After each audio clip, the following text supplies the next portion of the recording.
À la une de cette édition, la guerre en Ukraine, 7e jour de l'offensive militaire russe. Moscou dit avoir pris la ville de Kherson dans le sud. Dans la nuit, des soldats ont été parachutés à Kharkiv. Quelle est la stratégie de Vladimir Poutine? A-t-il les moyens de ses ambitions? On en parle en plateau ici avec Armel Charrier. A tout de suite Armel. Ces combats, de plus en plus d'Ukrainiens les fuient, bien sûr. Plus de 670 000 personnes ont déjà quitté leur pays. Ne manquez pas notre reportage en Pologne où les réfugiés affluent. Vous le verrez. Cette guerre, beaucoup de Russes n'en veulent pas. Nouvelle manifestation hier et des arrestations, comme toujours. Sur place en Russie, les sanctions se font déjà ressentir. Les files devant les banques y sont désormais très longues. Bonjour à toutes et tous et bienvenue sur l'antenne de France 24. Si vous nous rejoignez, les combats y ont été acharnés ces dernières heures. Selon l'armée russe, la ville de Kherson est donc tombée dans son escarcelle. C'est une ville située dans le sud du pays où l'armée russe progresse. À Kharkiv, la pression s'accentue. Des soldats russes, je vous le disais, ont été aéroportés dans la nuit. Vous découvrez cette carte. Nouvelle étape donc dans cette offensive militaire russe. On va en parler, mais tout de suite, les images avec Edwige Ouamanissa. La ville de Kherson serait tombée. Le ministère de la Défense russe vient de l'annoncer ce matin. Des unités de l'armée russe ont pris le contrôle total de la capitale régionale de Kherson. Dans le sud également, l'étau se resserre autour de Mariupol, Melitopol. Une à une, les villes d'Ukraine se retrouvent encerclées dans le prolongement de la Crimée, déjà sous contrôle russe. À Kharkiv, une entreprise de munitions est partie en fumée. Car l'armée russe maintient la pression sur la ville. D'après les autorités ukrainiennes, des troupes russes aéroportées ont débarqué cette nuit. Des combats sont toujours en cours entre l'armée russe et les forces ukrainiennes. Depuis plusieurs jours, les bombardements se sont intensifiés sur la deuxième ville d'Ukraine, située à l'est du pays, à majorité russophone. Sur cette caméra de surveillance, un bâtiment officiel est frappé en plein jour, touché par un missile de croisière russe. À l'intérieur, quelques instants plus tard, c'est la confusion et la panique. Les secouristes évacuent les blessés. Il y a eu une forte explosion, ça a soufflé toutes les fenêtres. Tous ceux qui se trouvaient près des vitres ont été grièvement blessés. Moi, j'ai eu de la chance, car je marchais le dos tourné aux fenêtres. Ça a volé au-dessus de moi, sans trop me toucher.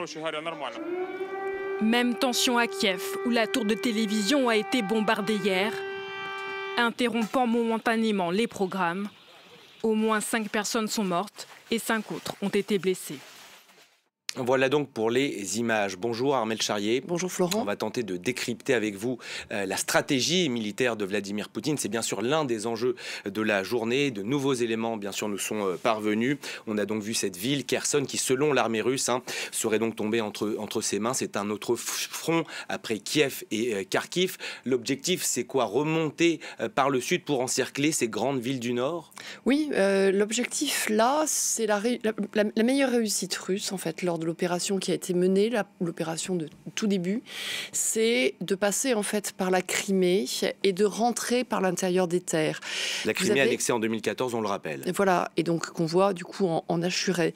Et donc vous avez une logique là militaire qui est payante, qui est de rentrer avec une des armées qui ont été envoyées, les différentes armées russes, donc par Kherson. Ils sont rentrés effectivement par la Crimée et ils veulent effectivement aujourd'hui sécuriser toute cette zone qui est autour de la Crimée. Parce que d'abord, ce sont des ports, parce que c'est l'accès à la mer, parce que c'est la Crimée, parce qu'au-dessus, vous voyez en bleu, vous avez le Dniepr, et donc du coup, vous avez le canal en eau douce qui va vers la Crimée, qu'ils ont sécurisé tout de suite. Et il y a la mer d'Azov qui est un point stratégique également. Absolument. Et donc, du coup, hier, on entendait déjà que les Russes étaient en grande partie victorieux sur Kherson. Et si vous allez dans le prolongement, vous avez, vous voyez, Mariupol, dont on a beaucoup parlé, port aussi, ville encerclée hier. Alors, l'encerclement, c'est aussi la stratégie militaire russe et autres. Quand on veut avoir une ville, c'est le meilleur moyen de la faire tomber. Coupure d'électricité hier, ce qui fait que du coup, on ne peut pas communiquer dessus. Et puis, du coup, les habitants se sentent réduits à néant. Et surtout, dans ces conditions, vous avez la réussite là de cette armée russe qui est en train de monter et qui va en fait prendre derrière en fait tout le Donbass et donc qui va couper les séparatistes des bases de l'ouest de l'Ukraine. Et en revanche, vous allez avoir la jonction de l'armée russe, puisqu'on voit qu'il y a la frontière d'un côté, et de l'autre côté, ils sont en train de remonter, ils essaient de remonter vers Kharkiv. Et il faut le dire également à nos téléspectateurs, il y a très peu d'images, des informations très difficiles à vérifier. Voilà donc pour le sud du pays. On se demandait bien sûr si Mariupol était tombé ces dernières heures. Pas d'informations pour le moment. À Kharkiv, un peu plus au nord-est, la situation est différente. Je le disais, des soldats russes ont été aéroportés, ont été parachutés donc dans la nuit. C'est une étape différente. Quelle est la stratégie sur cette ville de Vladimir Poutine? Parce que chaque ville finalement répond peut-être à un objectif différent.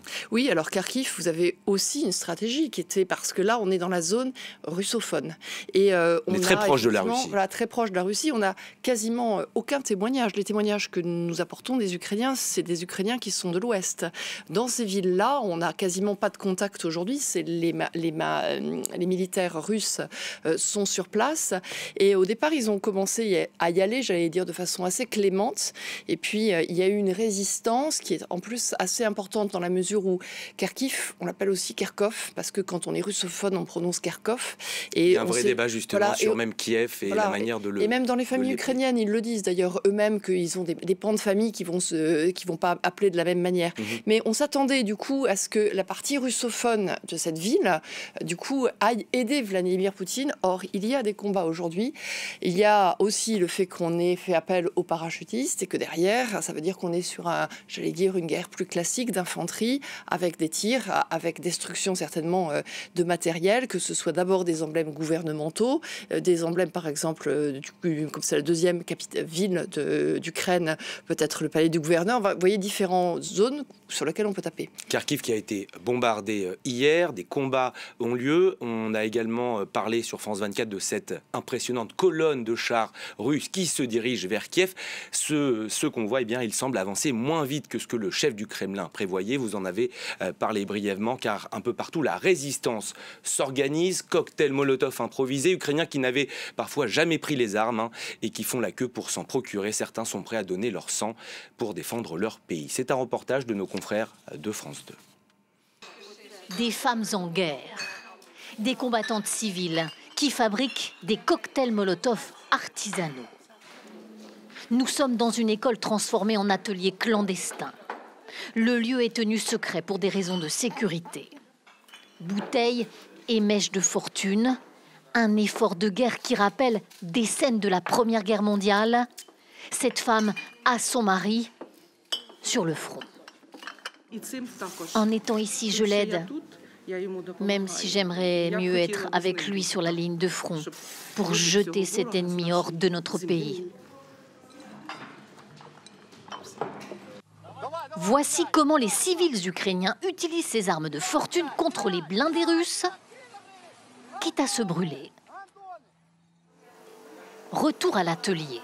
1500 cocktails Molotov fabriqués par jour, 5 lieux de production sur toute la ville. Une véritable industrie. À l'extérieur, les alarmes retentissent. La ville de Dniepro aussi vit dans la peur des bombardements. Ces réfugiés ukrainiens de l'intérieur vont se mettre à l'abri. Plus tard, toujours à Dniepro, toujours dans le secret, cet autre effort de guerre. Dans cet atelier de couture, les stylistes fabriquent des gilets pare-balles. La plaque de métal est envoyée par un autre groupe de résistance et elle est testée à balles réelles par un troisième groupe. À l'extérieur, et cette fois au grand jour, la construction de centaines de barrages autour de la ville sur tous les grands axes. Des pneus, mais aussi du bois pour se réchauffer pendant des mois, si nécessaire. Nous allons détruire cet ennemi, qu'il soit russe, biélorusse ou je ne sais quelle région pro-russe. Nous gagnerons. Gloire à l'Ukraine. Le drapeau ukrainien comme un défi lancé aux Russes. Il semble en fait que tout le pays se soit mobilisé, une incroyable effervescence pour lutter contre les forces de la deuxième puissance militaire mondiale. Voilà donc pour les images de cette détermination impressionnante des Ukrainiens. Armelle, on va reparler avec vous de la situation à Kiev et de cette colonne de chars. Elle semble rencontrer quelques soucis sur le chemin, la résistance, mais pas que. Oui, alors elle a été vue étant à l'arrêt. Donc est-ce qu'il y avait eu changement de tactique qui avait été demandé par Moscou? Est-ce que c'est un manque de carburant, de ravitaillement? C'est-à-dire dans ces cas-là que la logistique ne suit pas sur ce genre d'opération. La logistique a toujours été envisagée. Quand même, un char consomme énormément. Donc se poser la question de où est-ce qu'il va récupérer du gazole est quand même une donnée, j'allais dire, assez élémentaire. Mais ça veut peut-être dire que dans ces cas-là, on imaginait que le ravitaillement pourrait se faire sur place assez facilement. On n'a pas d'image, vraiment, mis à part cette colonne, de ce qui se passe à l'intérieur de l'Ukraine. Je vous rappelle que le pays est très grand, il est quand même un peu plus grand que la France. On a des grandes plaines à l'intérieur du pays. C'était des grandes plaines fertiles qui permettaient de faire une politique agricole qui en faisait le grenier de la Russie, le grenier de l'Europe. Et en revanche, on sait davantage ce qui se passe effectivement du côté de l'Ouest, du côté de Kiev. On a vu cette résistance hors pair des Ukrainiens. On a quand même beaucoup de témoignages de personnes qui mettent leur famille à l'abri à l'extérieur des frontières ukrainiennes et qui reviennent combattre, de jeunes, de plus anciens. Et on le voit effectivement dans le reportage, cette volonté. Alors aujourd'hui, ils ont été armés. Ils ont eu un peu des missiles qui leur ont été donnés par les Américains. Ils ont des javelines qui sont des missiles anti-chars, justement pour ces chars, pour ces blindés qui peuvent arriver. Ils ont aussi des missiles Stinger qui sont des missiles qui tirent normalement sur les avions. Mais à côté de ça, forcément, il faut être habilité. Alors, il y a quand même une connaissance du combat depuis 2014. On voit qu'il y a quand même des milices, il y a quand même un savoir-faire. Mais Kiev était une ville à l'occidental, j'allais dire. On n'était quand même pas dans le Donbass. Est-ce qu'on peut se diriger vers un scénario catastrophe qui serait l'un des scénarios catastrophes, je précise, le scénario d'un siège long sur Kiev avec une résistance organisée ukrainienne à l'intérieur de la ville, avec des snipers, des armes improvisées? Est-ce que ce scénario-là se profile aujourd'hui, Armelle? Alors, les experts, parlent de cela. J'ai presque du mal à vous le dire, Florent, tellement effectivement c'est dur d'admettre qu'on peut aller vers une guerre qui va durer plusieurs mois, plusieurs années. Et si on est juste dans un raisonnement de rapport de force, oui, bien évidemment, on peut aller dans un pourrissement de la situation. Parce que 200 000 soldats russes, quand on compare à 43 millions d'habitants ukrainiens, on se dit que le rapport de force n'est pas forcément en faveur de Vladimir Poutine. C'est pour ça qu'il y a des sanctions qui arrivent de l'extérieur pour aller effectivement essayer d'agenouiller Poutine, mais ce qui est frappant, c'est qu'il n'a pas encore coupé ni le gaz ni le pétrole aux Européens, parce qu'en même temps, nous, on est quand même heureux d'avoir ce gaz et ce pétrole, et lui, il récupère de l'argent puisqu'on l'achète en grande quantité en ce moment. 40% de la consommation européenne, on le rappelle. Oui, donc du coup, mais en fait, ce qui se passe aujourd'hui montre effectivement qu'on peut aller sur un conflit qui, du coup, va complètement s'embourber. Merci beaucoup, Armelle, pour votre décryptage ce matin de la stratégie de Vladimir Poutine. On va bien sûr en reparler toute la journée. Cette guerre en Ukraine débutait il y a une semaine maintenant, ou presque. Elle provoque bien sûr un exode massif de la population. Selon les Nations Unies, 1 million de personnes sont déplacées à l'intérieur même du pays. Au moins 677 000 autres ont-elles forcées de passer les frontières, 450 000 en Pologne. L'une de nos équipes s'est justement rendue à Przemyśle, où ils peuvent recevoir un peu d'aide. Reportage pour France 24, Tarek Kaye avec Luke Schwego. Ils sont nombreux à avoir quitté leur pays dans l'espoir de trouver un avenir meilleur en Ukraine. Aujourd'hui, c'est la guerre qui les rattrape dans le pays où ils ont voulu refaire leur vie. On a traversé 30 km à pied. C'était terrible. On était presque morts. Pendant 4 nuits, on n'avait aucun abri. On dormait dans la rue, sans couverture, sans tente, sans rien. C'est maintenant qu'on vient d'arriver avec 3 enfants, c'est pas... Ma femme, même pour manger, c'était difficile pour elle. Elle est en train d'arrêter mon enfant, voici mon enfant. Il a 1 mois et demi, il n'a même pas encore 2 mois, mais je suis obligé de me déplacer. Même s'ils sont désormais en sécurité dans cette ville de Przemyśl, leur regard se tourne vers ceux qu'ils ont laissés derrière. C'était difficile pour moi de quitter parce que j'ai la famille, ma femme a ses parents là-bas. C'était très difficile de les laisser parce qu'ils sont déjà vieux. Moi, on n'avait pas le choix parce qu'avec les enfants, il faut leur avenir. Pour d'autres, la réalité du conflit prend un autre sens. Ça m'a rappelé la guerre en Syrie, quand j'avais vu un père et ses 2 fils morts de froid. Ce qu'ils ont vécu, on le vit nous-mêmes ici. Je n'aurais jamais imaginé que je vivrais le genre de scène que je voyais de mes propres yeux sur Facebook. Pour venir en aide à ces réfugiés, des dizaines de volontaires se relaient jour et nuit. dont des Ukrainiens vivant en Pologne. On essaye d'aider comme on peut, physiquement, émotionnellement. Beaucoup sont venus ici en Pologne et ils ne savent pas vraiment quoi faire après.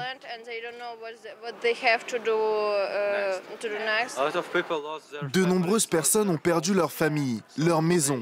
Ils n'ont plus d'endroit où vivre. Et grâce à la solidarité locale, certains ont pu trouver un abri. Beaucoup d'habitants offrent des logements à ceux qui sont dans le besoin. Le plus dur, c'est de voir tous ces gens parce qu'on veut aider tout le monde. Mais malheureusement, on n'y arrive pas.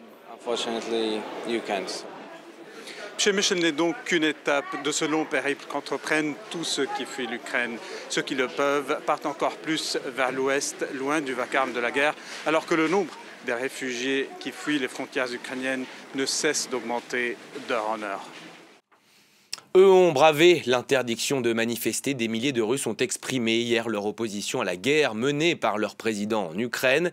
Rassemblement dans plusieurs villes, arrestation une nouvelle fois sur place. On voit déjà les effets des sanctions. Donc en Russie, des files interminables devant les banques.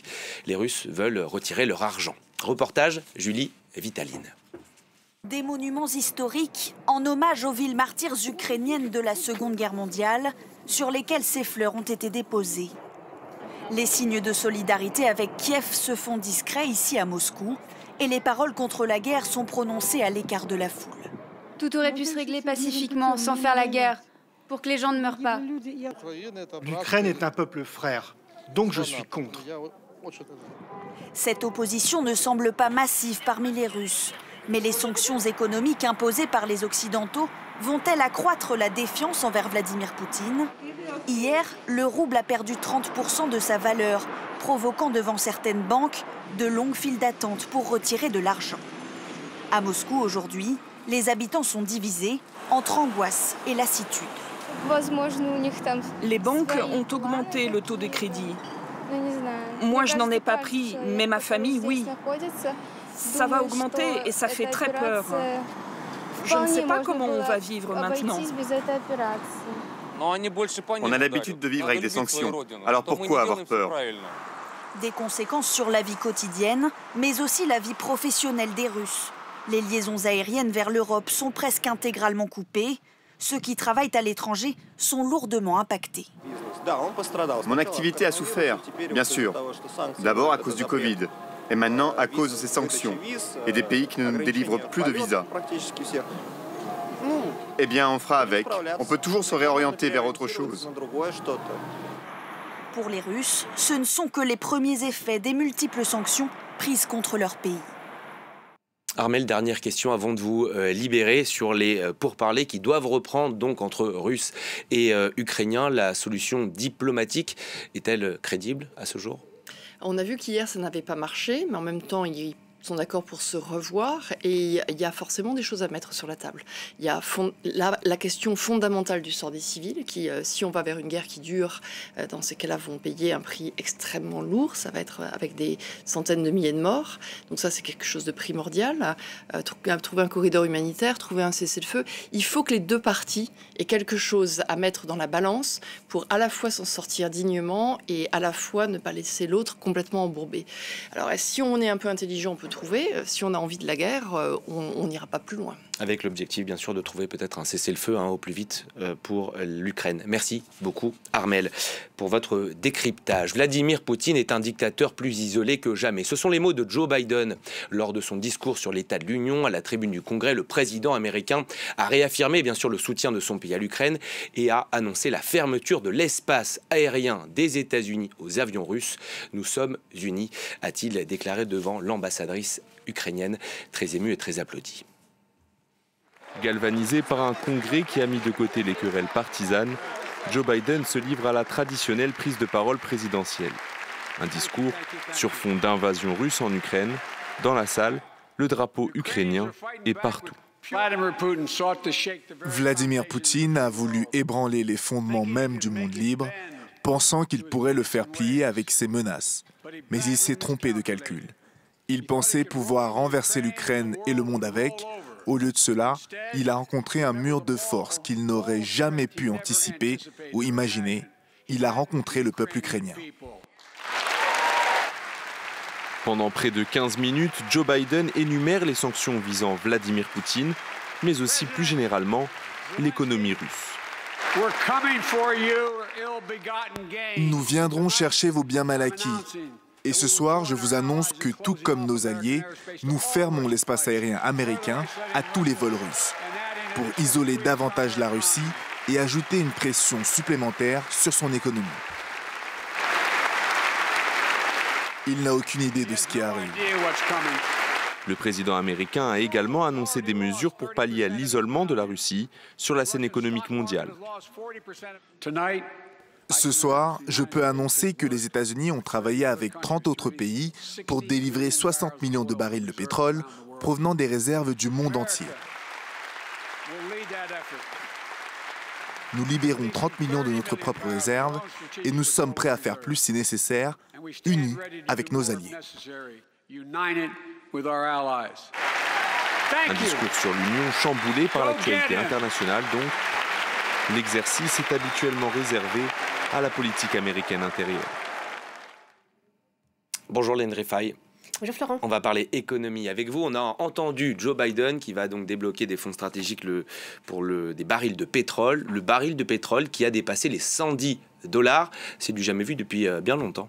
Oui, depuis mi-2014 plus précisément. Alors le baril de pétrole qui connaît une flambée depuis plusieurs mois déjà et plus précisément depuis plusieurs semaines et cela s'est accéléré avec donc là on voit la courbe de progression des prix et donc cela s'est accéléré jeudi dernier avec le début de la guerre en Ukraine. Un baril qui a dépassé d'abord la barre symbolique des $100 et moins d'une semaine après on est au-delà des $110, une progression de plus de 10% en moins d'une semaine. Alors, ce qui inquiète aujourd'hui et ce qui cause cette flambée des prix, c'est qu'on a peur d'une rupture des approvisionnements sur les marchés mondiaux, qu'il y ait pas assez donc, de pétrole par rapport à la demande qui reste très importante. Et cela notamment parce que la Russie est un acteur majeur sur le marché mondial du pétrole.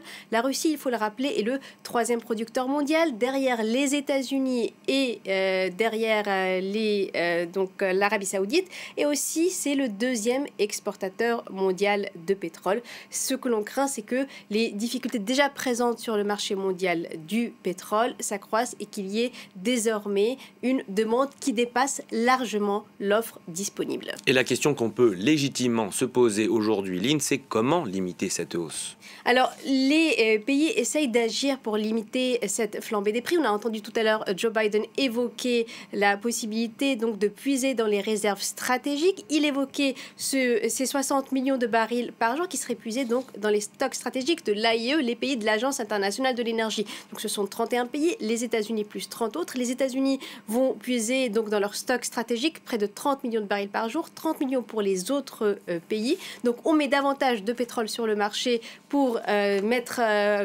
créer une offre supplémentaire et limiter ce déséquilibre entre l'offre et la demande. Et puis il y a aussi une chose très importante aujourd'hui, c'est une réunion des pays de l'OPEP+, les pays donc de l'organisation des pays exportateurs de pétrole plus leurs alliés. Ce sont 10 alliés dont la Russie fait partie de ces pourparlers. Et donc d'habitude ils agissent pour limiter donc les déséquilibres sur les marchés mondiaux du pétrole. On l'a vu pendant la pandémie de Covid-19. À l'époque, on était face à un problème contraire, une demande qui était très faible parce que l'économie s'était arrêtée. On avait des confinements, des prix qui s'effondraient littéralement, un prix du baril même américain qui était tombé en territoire négatif pendant quelques jours. Et du coup, l'OPEP+ avait agi, réduit son offre de pétrole et on avait vu les prix se réajuster en quelque sorte. Aujourd'hui, c'est la situation inverse, mais on voit une plus grande difficulté des pays de l'OPEP+ à agir sur les prix. Pourquoi ? Parce que pendant plusieurs mois, il y a eu des investissements insuffisants dans les infrastructures pétrolières et aujourd'hui, quand on demande à certains pays pétroliers, notamment en Afrique, d'augmenter rapidement leur production, ils ont des difficultés à les faire. Seuls quelques pays peuvent rapidement augmenter leur leur production de pétrole, remettre de l'offre sur le marché, par exemple l'Arabie Saoudite, les Émirats Arabes Unis, sauf qu'en vertu des accords de l'OPEP+, aussi également, ils n'ont pas le droit de pallier, pour le moment en tout cas, le manque d'offres de la part d'autres pays. On se retrouve donc dans une situation assez compliquée. On va voir si des décisions franches vont être prises aujourd'hui, donc pour remettre du pétrole sur le marché et limiter ce déséquilibre entre l'offre et la demande et ces craintes qui existent sur le marché. Merci infiniment, Lynn Rifaille. On va en rester là. Merci infiniment pour votre décryptage. C'est la fin de ce journal. Merci à toutes et tous de l'avoir suivi. On se retrouve dans 5 minutes sur l'antenne de France 24. Restez avec nous.